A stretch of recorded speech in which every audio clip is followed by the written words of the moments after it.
Welcome to the Real Python Podcast. This is episode 143. Would you like to add data quickly to a map with Python? Have you wanted to create beautiful interactive maps and export them as a standalone static web page? This week on the show, Christopher Trudeau is here, bringing another batch of PyCoder's weekly articles and projects. We share a recent Real Python tutorial about using Python Folium to create geospatial data visualizations. Folium harnesses the power of the JavaScript library Leaflet. The project shares how to combine this graphical power with Python's data-wrangling strength.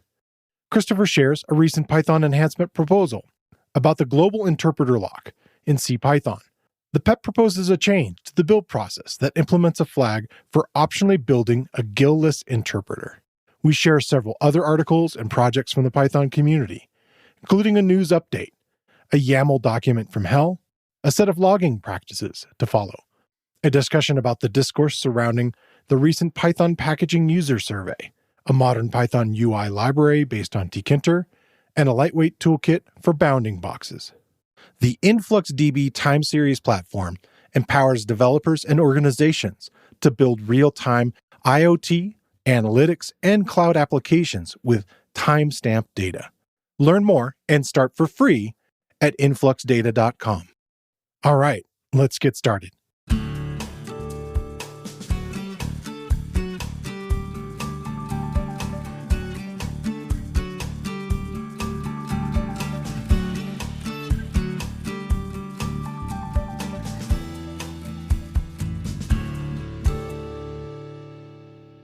The Real Python Podcast is a weekly conversation about using Python in the real world.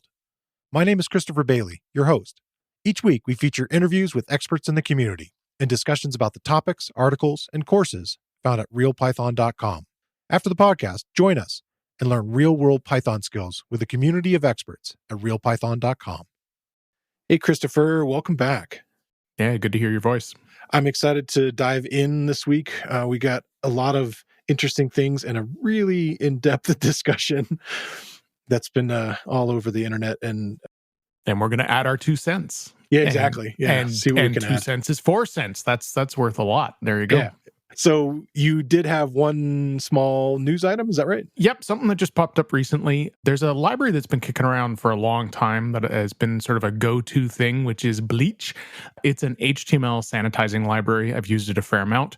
They have just announced 2 things. 1, that the 6.0 release has come out, and 2, they're done with it. Okay. They're officially deprecating the library, which I had mixed emotions to see.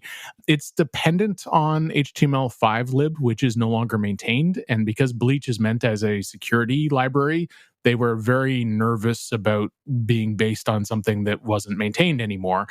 And the amount of effort in porting it to something else was too high.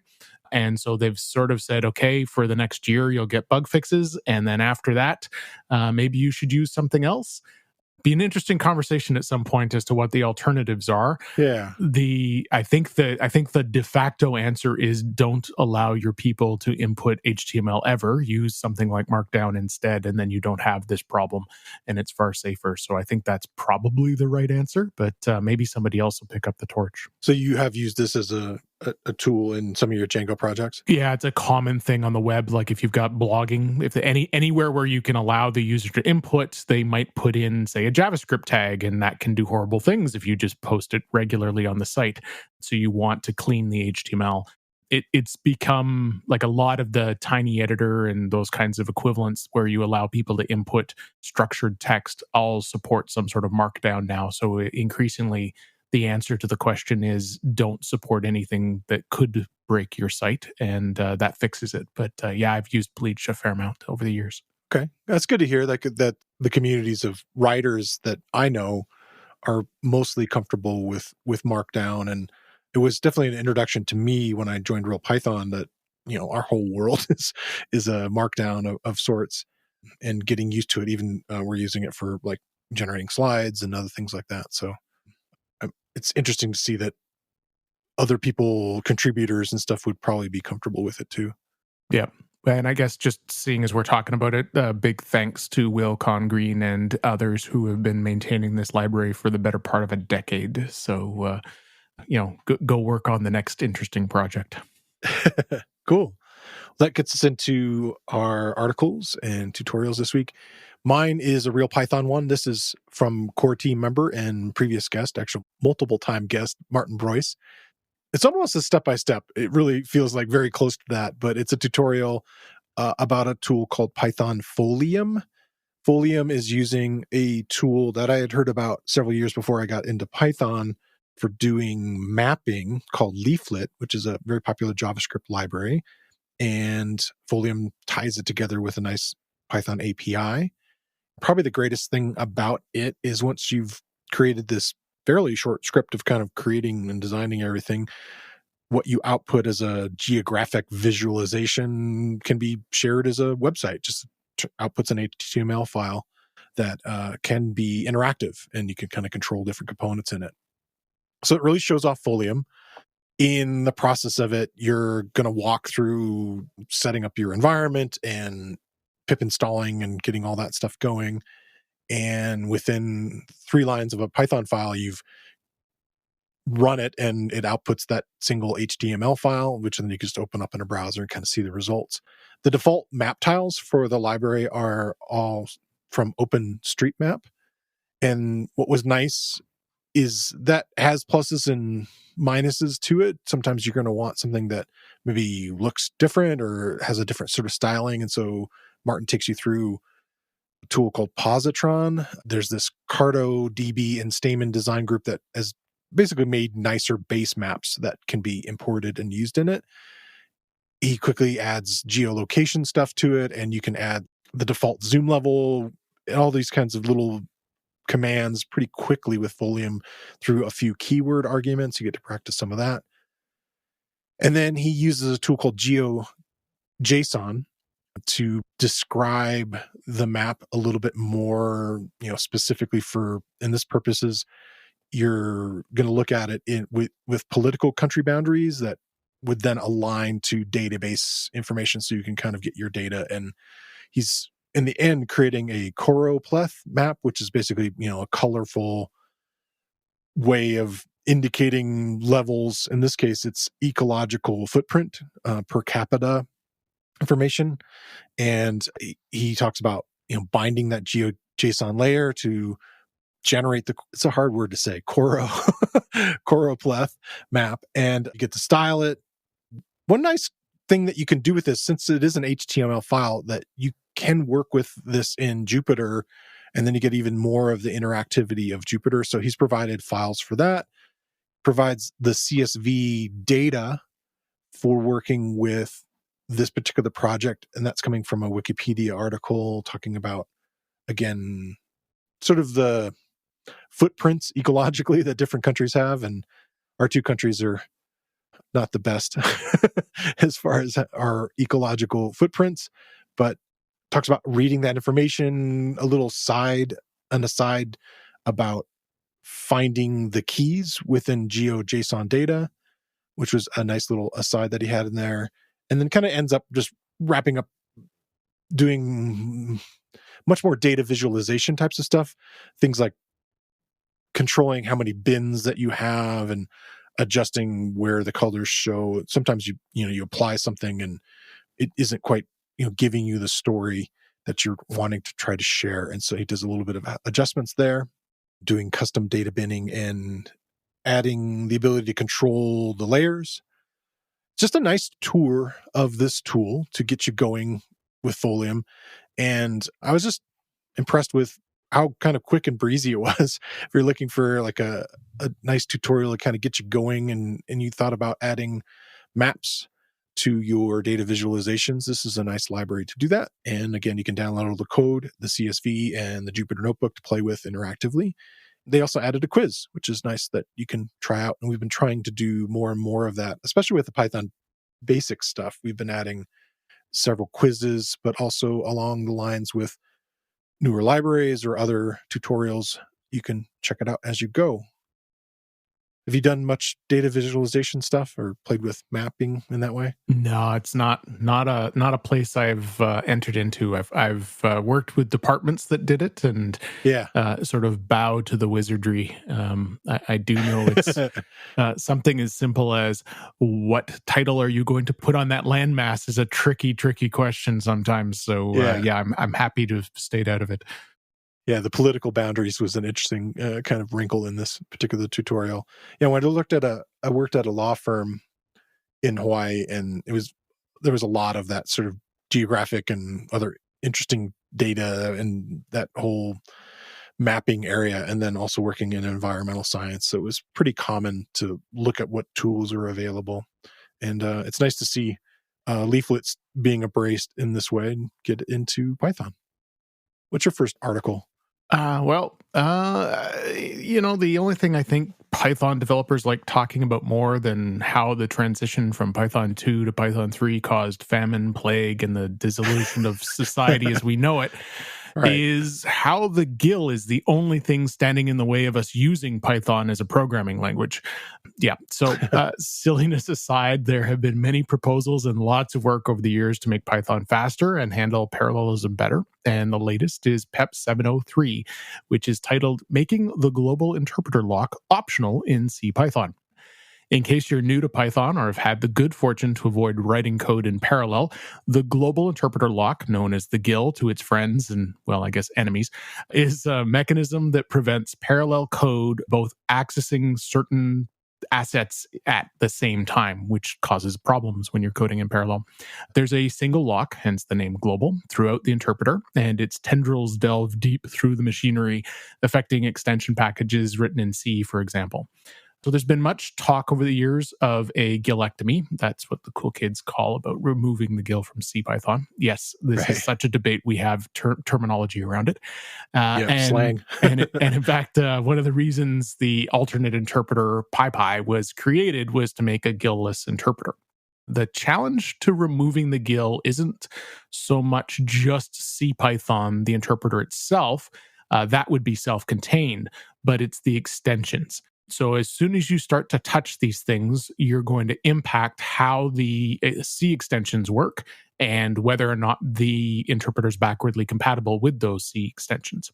So you know how that reference I made earlier to, the Python 3 transition being a mess? Well, the community's learned a little bit from that and doesn't want to create a big chasm of incompatibility just to fix the GIL. Yeah. So here we go. PEP 703 proposes kind of an interesting thing. They're going to add a build flag to the interpreter that turns the GIL off. So essentially the idea is to recognize that there's a whole subset of the Python community that's okay with a lack of backward compatibility and who could take advantage of the increased parallelism that could be obtained by removing the GIL. So instead of saying, hey, we're going to get rid of it and we've got this compatibility problem, they're saying, you know what? You can compile your own version of the interpreter without it. So in order to do this, they have to rearrange some of the interpreter's guts, some of that self-contained stuff that I was talking about. And an example of this is the reference counting mechanism. So the reference counter is part of how objects get counted so that the interpreter knows when to free them when they're no longer in use. So if you build an interpreter with this new disable GIL flag, it would not be binary compatible with the regular interpreter. So they're just basically giving you the ability of, drawing a line. C extensions that work with this new build become responsible for some of their own locking, which would mean you probably have to do some changes to those kinds of extensions. The PEP is already marked as Python 3.12, so this should be showing up in the fall. For those developers who are doing data-intensive computation where parallelism is a big thing or aren't particularly dependent on existing extensions, although that is going to be an interesting Venn diagram, this could make a bit of a difference. And I suspect what might happen is some of the key players in the extension space, like Pandas and NumPy, might release compatible libraries that could take advantage of this. So, a new wheel that is for this mode, I suspect might happen. So it's interesting, and it won't shut up the people who say we must get rid of the GIL, but it's a step. Yeah. It sounds like if you're interested in this, it is going to be a little bit of legwork on your end, and then talk about the compatibility part. you'll definitely have to plan a lot of that stuff out. It essentially is, and I mean this in a nice way, but it's kicking the can down the road, right? Like it essentially says, all right, if you want to do this, no, fine, but there's going to be some work that you have to do in order for it to happen, rather than trying to come up with some magic to make it all work in all current situations, which seems to be nigh on impossible.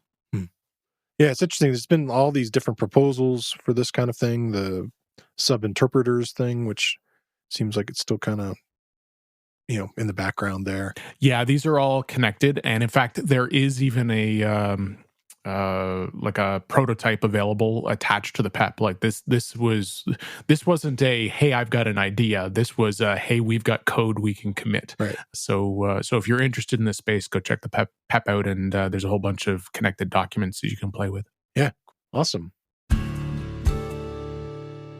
Are you building real-time applications? Check out InfluxDB, time series platform. InfluxDB is optimized for developer productivity, so developers can build IoT, analytics, and cloud applications quickly and at scale. With its data collectors and scripting languages, a common API across the entire platform, and highly performant time series engine and storage, InfluxDB makes it easy to build once and deploy across multiple products and environments, at the edge, on-prem, or in the cloud. Check it out and start for free at influxdata.com. That's INFLUXDATA.com. This next one you had suggested to me, and I found it fascinating. We've talked about, we started the conversation today talking about different markdown languages and so forth. And there is a very, I don't know if it's popular, but it's definitely one that is in use across a variety of systems. And so it's something that you kind of run into from time to time. I definitely have had the experience of working with YAML. And this article, even though YAML is not specifically Python, it is a tool that you, as somebody who's configuring tools, or often maybe working with other people's projects, you may have run with it.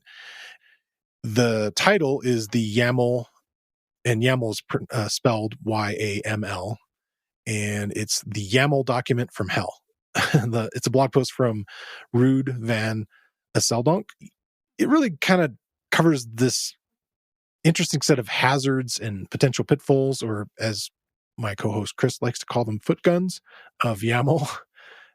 I didn't know it had quite an interesting journey as a specification.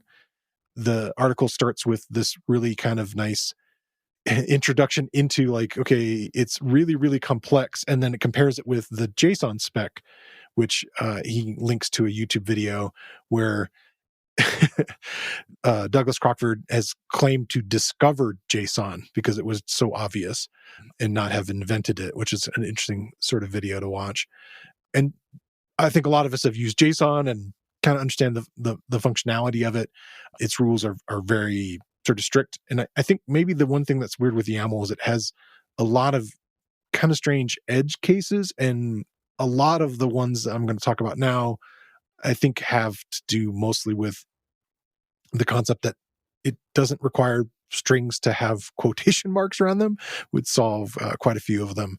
So what he's done here is created this document that crashes into all the possible sort of side things that you could have go wrong. He starts with a server config port mapping segment.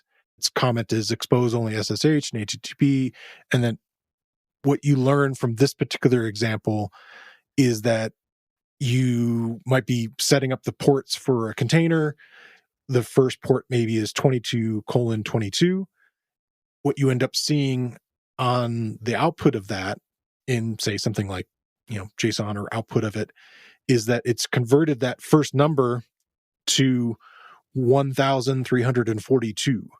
And you go, what the hell happened here? Well, it turned out that it is taking numbers from 0 to 59 that are separated and saying, okay, well, if it's below the number 60, then it's probably in base 60 or sexagesimal or numeric literals. And it's an arcane feature that was in YAML 1.1, and then they just silently removed it in 1.2.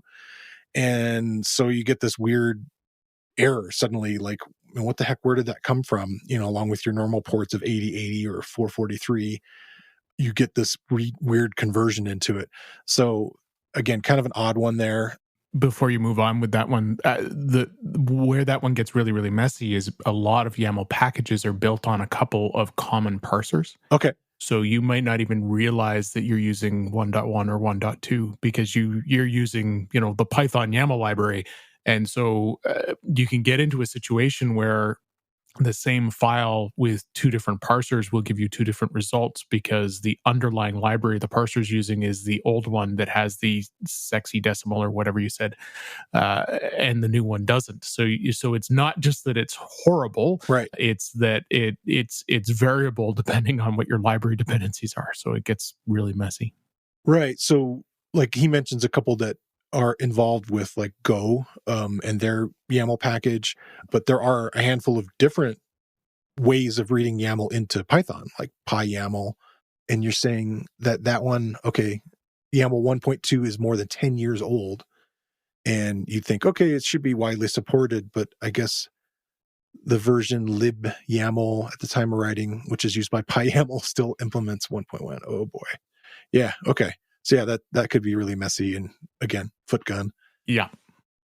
And the next one he gets into is that you can create anchors in YAML using an ampersand, the N symbol or the and symbol, and put that in front of a value. And what that will do is then have a value with an alias that has an asterisk followed by the name. And in this particular case, maybe you're using an asterisk as the way that it might be commonly used in like a file system or something like that to indicate a wildcard. And so just the behavior of these anchors, aliases, and tags can, again, give you really odd results. This gets into one of my favorite things that we talk about in in our articles and so forth, is this idea that don't load untrusted.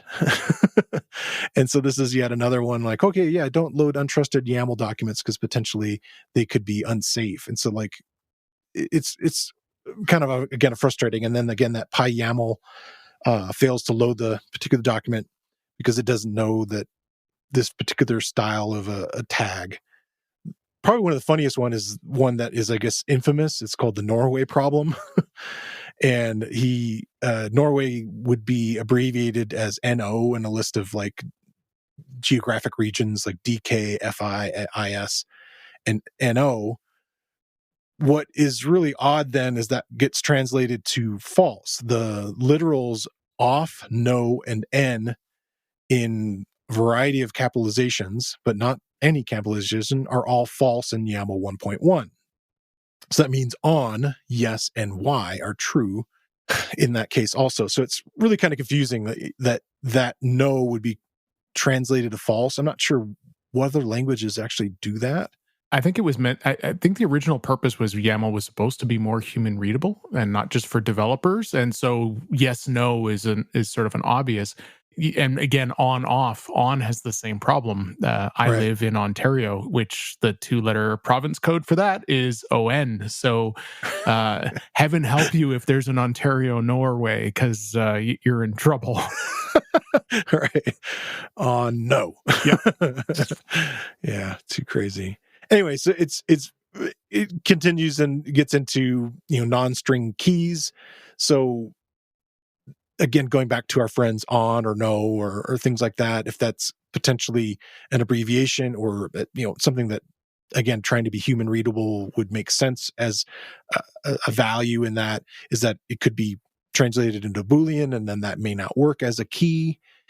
Then one other thing that this is the one I wasn't totally assured on, but basically leaving strings encoded can lead to unintentional numbers that you're getting in there. And so I'm wondering if that's that whole kind of version number thing where stuff gets rounded or ordered differently, potentially because it's, again, numbers without quotation marks around it, that they're intended as strings, it's really intriguing, like all these different kinds of things that are in there. And the other one that I really enjoyed kind of thinking about is a lot of people say, well, I'll solve my own problem here I'll just create a template and always use that and work inside of it. But that can be a terrible idea because white space is significant.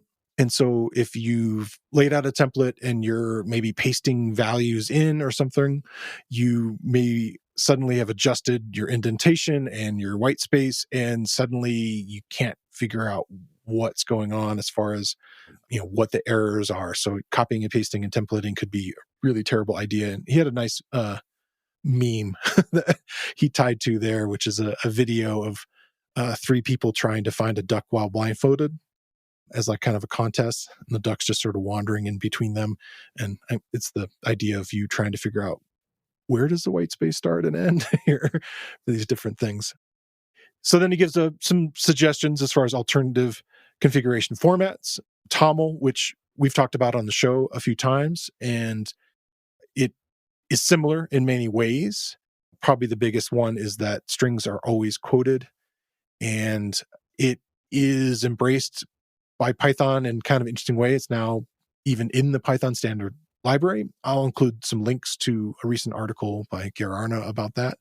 I'll also include a link to a fairly recent article about YAML from Bartaj about this. He covers some of the potential foot guns and so forth, but it isn't quite as convenient as some of the things that are coming now with Python and TOML becoming better friends. So yeah, I just dug it. It's interesting, like, to think about all these potential ways that you could get yourself in a bad situation just with a configuration file. And as YAML aims to be a more human-friendly alternative to JSON, in his conclusion, he's saying with all of its features, it became such a complex format with so many bizarre, unexpected behaviors that it is difficult for humans to predict how a given YAML document will parse. And yeah, I haven't had these kinds of levels of problems. I think I've had problems with the indentation, white space stuff, but not as many with the values. Have you run into issues with the YAML yourself? The spacing all the time. We use it as the feeder format for the PyCoder's newsletter. And I tend to have to do a lot of copy and pasting from little snippets of templates and things that we have to do, to add an event or something along those lines.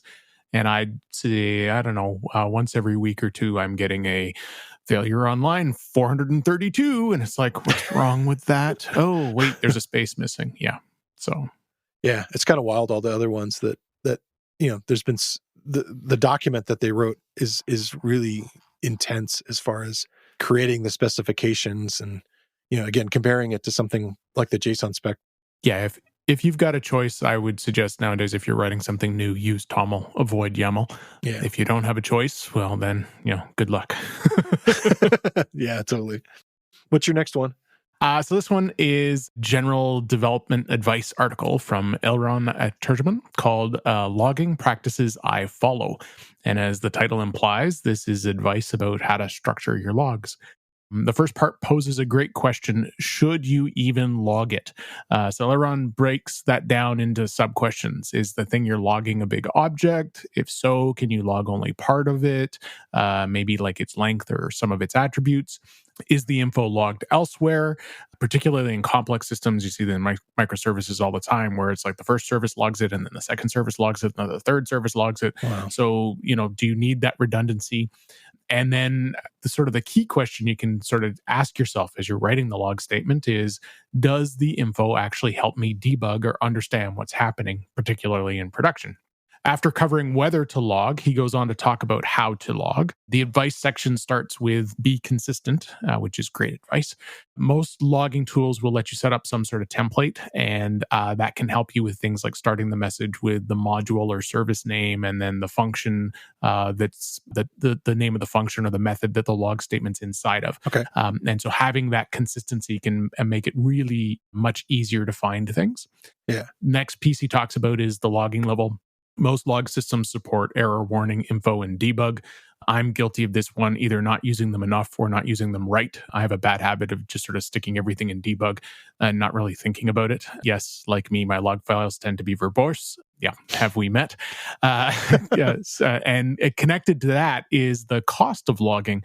So this varies between systems, but being too verbose can actually turn into money. So the example he uses is AWS CloudWatch, which costs 50 cents a gigabyte. And if you're, say, logging your customer object and the customer object has a bunch of stuff and you log that every single time the customer does something, that starts to mean real cash very quickly. Yeah. And then the last piece of advice he gives is, and this kind of related back to that template thing again, is uniqueness. Every logging call should be unique. And I've occasionally run into this, and usually it's with my print statements, not my logging statements, but you stick in a got here, and then there's a got here somewhere else, and you're reading your code and you're going, how did I get there? I didn't get there. And then it's like, oh, wait, that was the other got here, right? So you want your logging template to include something that's nice and unique. And again, that advice of sort of the module plus function name comes pretty close to guaranteeing that to happen. You don't have to really think about it too much. So it wasn't a Python specific article, but if you're ever using the logging module in whatever language you're writing in, there's some good advice here. Yeah, some nice guidelines to think about. That frugality part, I'm intrigued by, like how much logging that you would do to be generating gigabytes of logs, but I guess it depends on the kinds of information that you're trying to contain in the logs. What he was pointing at wasn't so much that you've got too many statements, but like the default might be, I'm just going to dump this object and it'll serialize. Yeah. And, something like a customer object might have a lot of information in it, right? Like you've got their name, their phone number, all the rest of that kind of stuff. And the easy thing to do for the developer is just go log %s customer object. And if it serializes all of that, you're not going to need any of it when you're debugging. You might need just, say, the customer's ID, right? Right. And so you could end up with a log statement that outputs many, many lines, and that's where the verbosity can come from, rather than, oh, have I written too many debug statements? Yeah, I feel like that is potentially security hell also. There's always the challenge there. And I think he doesn't get into this as much, but to me, I think the right answer to that is that logging level thing, right? So if you absolutely need that, put that on debug and then set your production systems on, say, warning, right? Right. Or error. So if you're trying to mimic something, you're trying to reproduce a bug, turn your logging up. And if you're in production, don't keep all the rest of that stuff that is just makes it noisy. Yeah, totally. Well, that gets us into our discussion.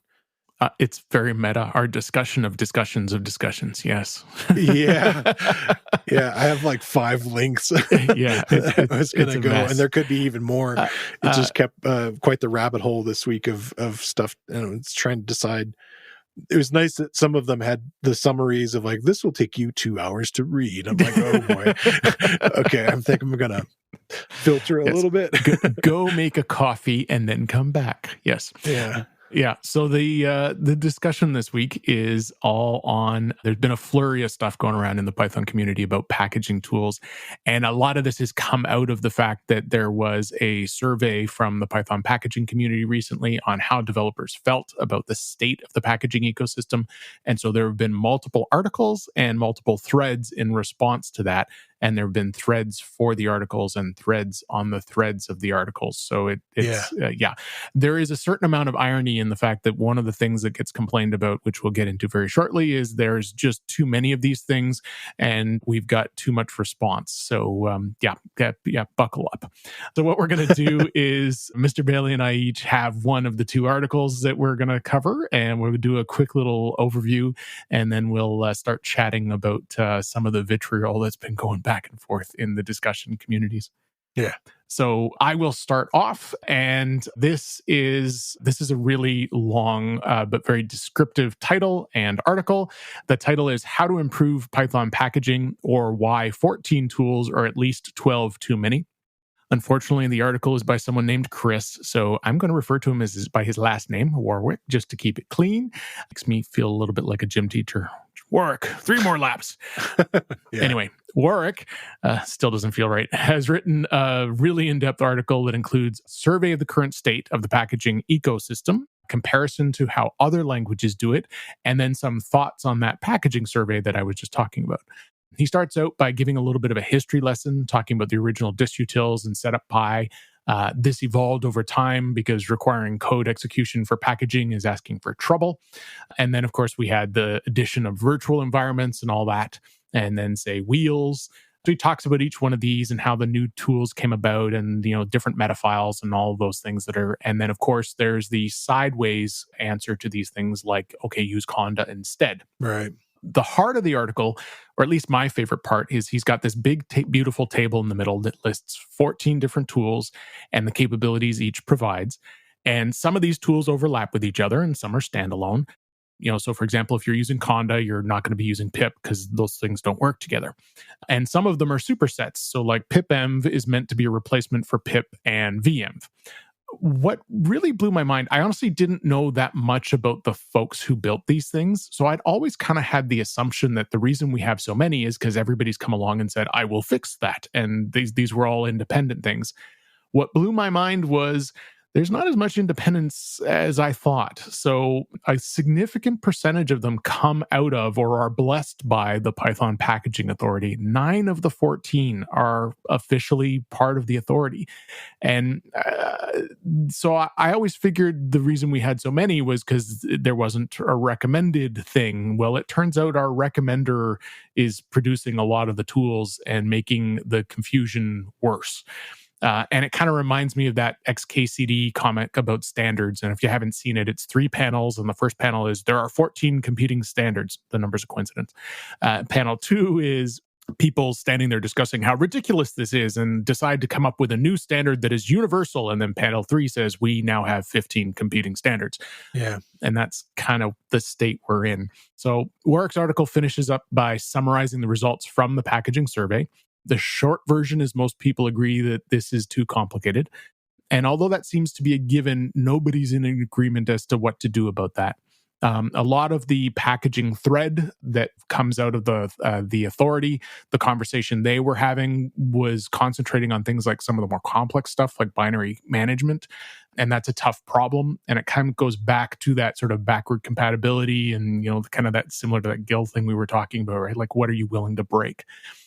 And the question Warwick raises, and I agree with him a bit on this, is where should we be focusing and can we solve the 80% problem or make it easier? This week, I want to shine a spotlight on another Real Python video course. It's related to this week's discussion topic, and it's titled Everyday Project Packaging with PyProject Toml.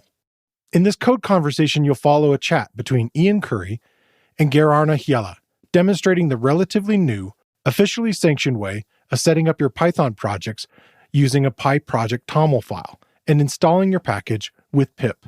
This technique has a good set of benefits, such as being able to call your project from anywhere, playing on the same team as the import system, and allowing for consistent imports, along with having one file that'll work for many build systems.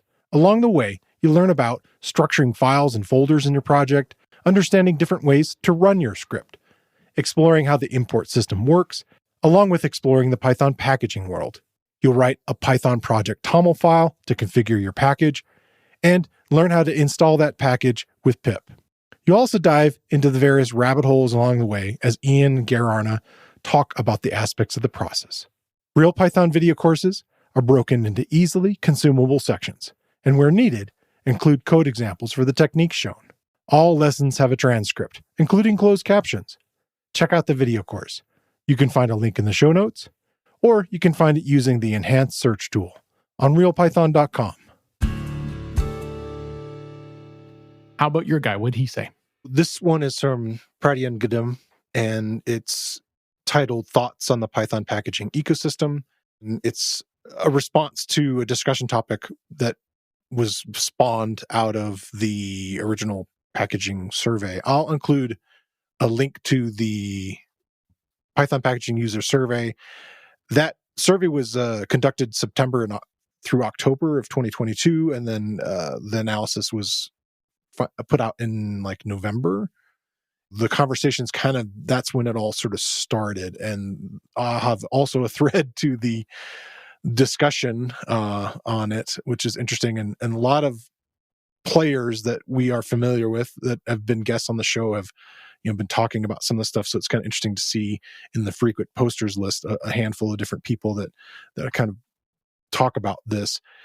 This is Pradyun's just overall thoughts and his response to what's going on there. He has a very deep background and has worked in packaging, worked on pip. He's very involved in what's going on, at the core level, and knows a lot of the main players. He has a TLDR section, and I'll go ahead and just hit the key points there. The Python packaging ecosystem unintentionally became the type of competitive space that it is today. The community needs to make an explicit decision if it should continue operating under the model that led to this status quo, and pick from n different tools that do n different things is a good model. Pick from n equivalent choices is a really bad user experience. Picking a default doesn't make other approaches illegal. Communication about the Python packaging ecosystem is fragmented, and we should improve that. And I think that's the core thing that I'm getting out of a handful of different sort of conversations that are here, is that the communication that's being provided is very fragmented. And again, coming from an organization that's considered an authority, that seems a little weird. And that kind of gets into the meta conversation that we're going to dive into a little bit more. Key points from his article, he talks about something that I think a lot of people know, and I definitely stress on the show, is that Python users are not software engineers. And he has a quote from Thea Flowers, who I'll also include a link to a Mastodon thread that she did about this. That's a little, she used to work, for PyPA, and so she has strong feelings because this conversation has come up multiple times. But this is one of the key things that she says. The reason there are so many tools for Python managing Python dependency is because Python is not a monoculture. And definitely we talk about that all the time, right? And different folks need different things. Users expect a default workflow. When people compare ecosystems like NPM, the Node.js kind of stuff, or Cargo when they're working in Rust, where there is this sort of single tool that provides a system, a lot of them, it just is nice that it worked out that way, and I don't know if that's kind of one of those key problems. Like, it's like you point at this solution and say we should have that, and then not sure where the communication happens, to kind of resolve that issue. This has definitely been one of those things where I kind of scratch my head about packaging, and I've definitely had lots of conversations on here about it. I think that there are people working hard to get the standards together. He has a couple other key points of flexibility leads to complexity. Packaging in Python has been a bit of a reputation of a bumpy ride. Suppression is mostly a byproduct of Python's versatility. He gets into this whole thing about this sort of community spectrum.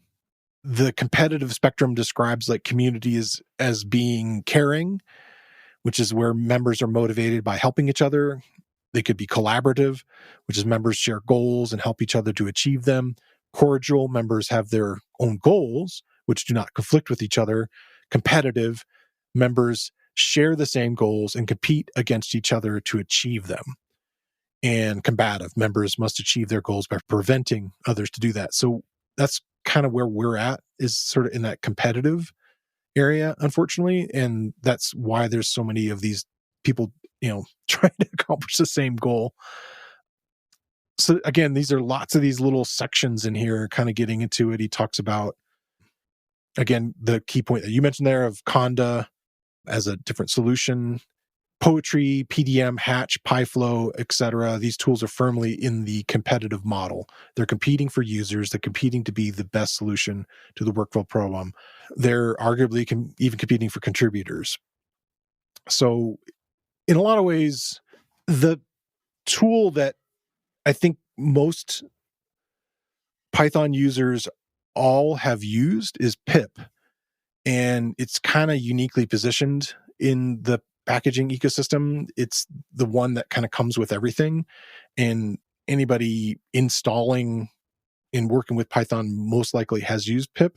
It's really the other side of it, really, like when you are going to share your packages or either that's in a environment where you're working in, say, a office with a bunch of other kind of corporate situation, or you're going to actually put it up on PyPI. So he talks a little bit about that, about really how build backends are tied to these sort of workflow tools. Like there's even one that I had not even heard of at this point that is really interesting, because somebody had brought up, there's a conversation that the strategy discussion, I brought up Russell Keith McGee's thing, his couple comments in there, and he had an example that the packaging.python.org tutorial was updated 6 months ago and uses Hatch in its examples. So Hatch is a system that I was not familiar with. I'm familiar with several of the other ones that you were talking about. And what he's stating in his comment is that this would seem to indicate that a significant signal from the PyPA is that Hatch is a new default. But I'm unaware of any formal statement of that intent, what does this decision mean for setup tools? Should it be considered deprecated? Should existing project migrate to Hatch? That kind of fragmentation of the backend part, the build part, is a big problem. And a lot of the people, these articles and a lot of the threads seem to talk about that whole, there's these plethora of tools, and the plethora doesn't bother me. Okay. I don't look at talks and knocks and go, why did you do that? Well, I know why they did that. Somebody looked at talks and went, I think I've got a better idea. Where I'm always shaking my head, and before I get into this, I'd like to start with, I understand that everybody in the community is working with the best intentions. Right. I'm sure there's a whole bunch of history and reasons I don't know, and this is purely Monday morning quarterbacking. So, send your angry letters to Christopher Bailey, not to me.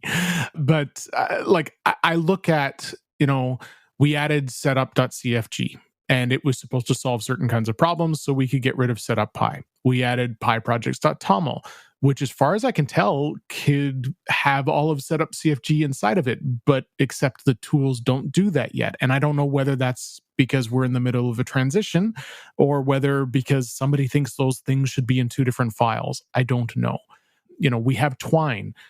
I don't understand why that wouldn't have just been another pip subcommand, because anyone who's using Twine is definitely using pip, and pip's in there with the main Python. So why wouldn't it have just been pip upload, right? Right. And again, there may be good historical reasons for some of these things, but that to me is where it feels like we're spinning. Poetry to me is an answer to, I don't like that, all that stuff I just mentioned. And so we've got a different answer. And so that competitive stuff, I'm comfy with that. And I get that. And I think some of this is a communication aspect. Some of it, Star Girl there makes the comment that, the core team and the steering council have routinely abdicated the details of packaging to the community. Right. We could argue whether that's the right thing. And I think the reason, Cargo and NPM are the way they are is, I suspect, because those communities decided not to solve that problem that way. And I don't see it that if the steering committee or if the authority became a little more authoritative about this stuff, that wouldn't stop poetry from existing. No one's saying get rid of poetry, right? But we could definitely clean up the default. And I think some of it too is, I'd like to better understand, and maybe this is just my own ignorance, but like to better understand where the boundaries are. So if particular tools are supposed to solve particular problems, I'd like to know which problems they solve and which problems they don't. So if you're dealing with binaries, therefore you need this other thing, that's great. I can see that, because the folks dealing with binaries could then go and deal with that other thing. But there seems to be a large amount of overlap. And it's messy is the problem, right? It's messy. Yeah. One of the other key areas he talks about, and I touched on it really briefly, that I think would be nice is to kind of look at using pip, which is this core tool for installing Python and, adding packages and so forth, it'd be nice, and this is a Paul Moore quote, that at some point I do think that pip needs to make a firm decision on whether it's a development workflow tool or just an installer, because it has some of the things in it. You can create your requirements.txt, and you can do lots of other kinds of things, depending if you're working just locally and need to recreate stuff for yourself. But it's missing some of the additional steps of these other tools. He has a section about the communication part. There's no single place where users can go to get information about the Python packaging ecosystem, either on how it's evolving or what the function best practices are today, whether A, don't have them documented, or B, don't have a good approach to communicating about them to end users. And so there's kind of a bit of a vacuum. Yeah, well, and then I think this comes back to the that whole idea of the steering committee saying this is the community's thing, and I kind of get why, but then a whole bunch of it's packaged with the interpreter. So like it's kind of if you're going to include it, it's Python-m pip, right? So right. There is a de facto, this is the thing because it ships with the interpreter. And so there, like it or not, the impression that someone who is new to Python is going to get, who doesn't understand the machinations of how these things are discussed in the background, is that's the tool, right? Right.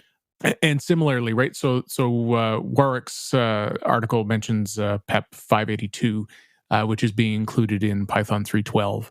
And that is the use of a dunder PyPackages directory. And this is a lot closer to how Node does things.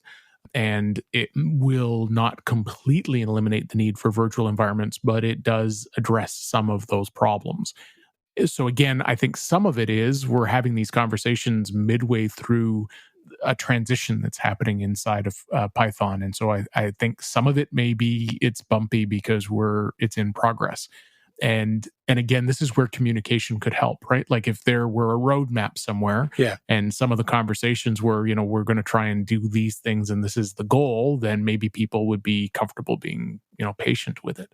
And again, maybe there is a roadmap somewhere. This could just be my ignorance that, that's the theme of today's show is Christopher's ignorance. So, yeah. Well, I'm in the same boat. Like there's so many of these packaging tools that I haven't ever explored and played with. I find it interesting that a lot of them kind of, continue to be adopted and offered as additional choices, inside of that. And that, I guess that's leading to that kind of very somewhat messy history of it, and I like this thread that I'll, again, include a link, this Mastodon thread from Stargirl Thea Flowers about it. But she talks about like where she became disillusioned because it was just like a lot of fighting inside of it. And part of it, you have to realize that these are people that they're completely volunteer, and so should that change? Should there be paid involvement to make this be a little more of an authority, and have people that aren't just volunteering their time to try to make it happen, along with that sort of like working with the Python core team and the steering council, trying to get that working. We mentioned last year the idea that I had talked to Brett Cannon and I invited him on the show right about the time that he was trying to get this PEP proposed about lock files and sort of standardizing that stuff. And then that was shot down. And so there's still a lot of this like community, voting for things and kind of getting things involved. And it can just be very, very messy. Does it affect me day to day? I have my solution and I'm happy with what's working for me. But I think one of the hard things as someone who is trying to teach new users how to use Python, this is an area where you have kind of like, there's like an odd feeling in the pit of your stomach. Like, am I giving the best solution to this person? Yeah. Well, and I think it's compounded by the fact that the default behavior is something that can get you in a lot of trouble, right? Because if you don't use a virtual env, you are going to do a cross your entire operating system install, and it will cause you problems eventually, right? Right. And because that's a default behavior, those who are new to the system, like, one of the things, I was teaching a Python course for a client a couple months back, and the people who were asking for the course were not Python people. And one of the things they asked for was, like, what is a template of a programming file that does nothing? And I'm like, oh, you're Java people, aren't you? Right? Like, you have to import this, you have to do a class, you've got to get these brace brackets. I'm like, you want hello world, it's print hello world. Like, there's nothing else to do here. Like, the thing you're asking for doesn't exist. And the challenge with that structure is something they really like. And so the challenge with trying to teach that is, the bare minimum shouldn't be don't install a package till you understand what the virtual env is, because you could, it's going to hurt you months from now. And some of it goes away because we do things like, just, use Visual Studio or use PyCharm. And of course, they handle a lot of that in the background. But you want that first experience to be that hello world experience, not to be dangerous. Right. And the fact that we have to use virtual envs to solve a problem that's there because of the history of the language, I understand why it's there. I know maybe this PEP will help it go away, but you're into this place where very, very quickly it's like, you're in the shallow end. Here's the print. Here's whatever. It's not a gentle slope to the deep end. It's a 30-foot cliff, and you step too far that way and you're drowning, right? And I think that frustration makes it that much harder for new students to the language. And particularly, as you said up front, so many of the folks in the Python community are not software engineers, right? And so they may want to share their code. Yeah. And they should be able to do the simple things and solve the problems they need. And they don't, because there isn't that, I'll keep with my drowning analogy here, because there isn't that gentle slope, they may not know how close to the edge they're standing, right? And so I think, partially, and I don't know what the answer is, but I am arguing that maybe it should be a gentle slope. How do we get closer to a gentle slope? Yeah. I wonder if, as something like PyScript or other tools like that mature, if that could help somewhat, I don't know. I keep thinking about other like potential ways of, making the slope a little easier. We have our tried and true methods that we're using at Real Python, but I still feel like often people can, easily get around those guardrails and be in deep water, like you said. So to mix my metaphors. All right. Well, let's talk about something with projects this week. So you're telling me we haven't solved it? Yeah. Sorry. 25 minutes later, and we're still like, yeah, these people have been talking about it for, gosh, it came out in November, right? Yes. Well into January. Maybe we should include just before a little bit. And if you don't want to hear this, skip ahead by this many minutes. I got chapter markers. Click to the next chapter. Spoiler alert, we have not solved the problem. Go ahead and click to the next chapter. Yeah. But there's plenty to read and kind of at least get familiar with what's happening. And, I'll include all the different threads. And it's, as heated as it sometimes seems, I agree that it's at least not a combative landscape. It's competitive, and maybe that's the trick, is trying to get back from that a little bit, to kind of go back to his scale of communities there. Yeah, and I guess the call to action is maybe a few more folks volunteer into some of this stuff, and we'll see it cleaned up a little better.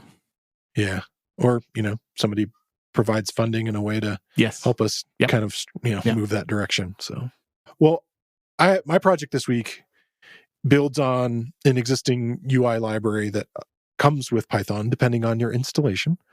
It's tkinter. You've probably heard us talk about it a little bit here. This is a project by Tom Szymanski, and he has a few other contributors on it, but it's called custom-tkinter, just all together. It's basically imports directly to tkinter, but provides a set of new, a little more modern, customizable widgets ready for you to go.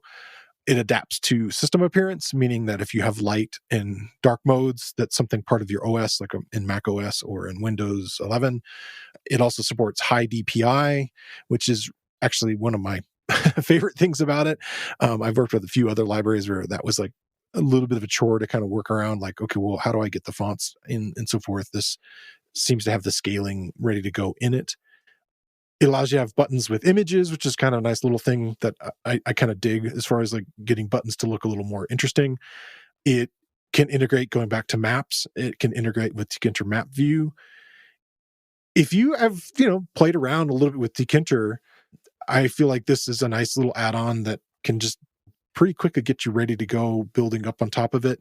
It's just pip install custom-tkinter in that sense. And their suggestion right now is to use the -- upgrade flag fairly often because they've been working on it pretty intensely. There is a nice set of examples. One, the complex _example.py, I thought looked really good on Mac OS and showed off many of those features. And based on the screenshots on the GitHub page, it had, a very similar look on Windows 11. So, yeah, if you would like help to make things look a little bit more modern with your GUI interface, this takes tkinter up another level.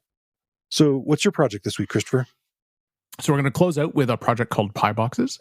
It's by Devrim Cavusoglu. There are at least 3 different accents in Devrim's last name, so I'm sure I'm butchering at least 2 of those syllables. Forgive my continued ignorance and Western pronunciation there. Again, sticking with the theme.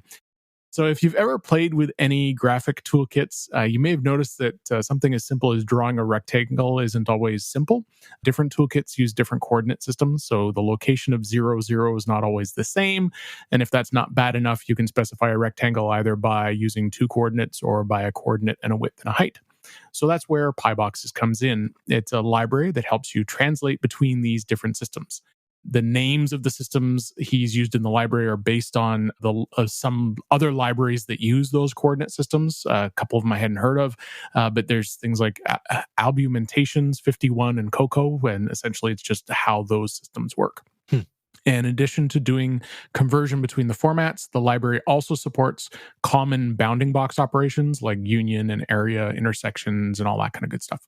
So if you're in the graphic space and you're having to deal with this kind of translation, it's a small library, but it could be really helpful. Nice. All right. Well, you're taking a nice little break here over the next week here. I'm excited for your travels. Yeah, a little bit of sunshine. It's Canadian winters. The answer is to get away from them. Yeah. Yeah. All right. Well, I'll talk to you in a couple weeks. Thanks. Cheers. And don't forget, easy to start and scale, InfluxDB time series platform is available in the cloud, on premises, or locally. Get started for free today at influxdata.com.